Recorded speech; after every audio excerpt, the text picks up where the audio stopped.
దాని తండ్రి భోజనం పానం ఏది చేసినా దేవుడి మహిమాత్మై ఉండగలుగుతారు. ప్రజల మీద మంచి శాంతిని కలిగి ఉండగలుగుతారు. దేవుని యొక్క వాక్యం తెలుగు దేవుని యొక్క సన్నిధిలో వారు పిల్లలు కలిగి ఉంటూ పిల్లలు స్టడీస్లో వచ్చిన స్నేహితులు మీ దాసులు మీ ప్రజలు అందరిని బట్టి స్థుతిస్తూ ఈ స్థలంలో చేసి ప్రభు నేను కాలం తలుచుకుంటూ ఎవరో మీకు ఎన్ని కాలంలో చేసిన తలుచుకొని అంతేకాదు ఆయన ఎన్నో భగవద్గీత కలిగి నిష్కాపంతో పూర్ణ ఉదయంతో ప్రభుని సేవించుకోవాలని చేయండి. యేసు ప్రభు శ్రేష్ఠుడి నామమున స్తుతించి మేము కూడా నీ నివాస స్థలంగా కట్టబడగలిగిన సిద్ధపడికి సహాయం చేయండి.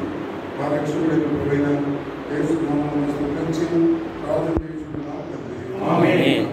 దేవుని ప్రేమ మన రక్షకుడైన ప్రభువైన యేసు క్రీస్తు వారి కృప పరిశుద్ధాత్మ దేవుని యొక్క సహవాసము మనకు తోడుగా ఉండును గాక. ఆమేన్. బోలో ప్రభు యేసు క్రీస్తుకి జై. మన రక్షకుడైన యేసు క్రీస్తు వారికి జై. మన నివాసమైన పరలోక దేవునికి జై. ఆయన నివాసముపై చేసుకున్న పరలోక దేవునికి జై. హల్లెలూయా.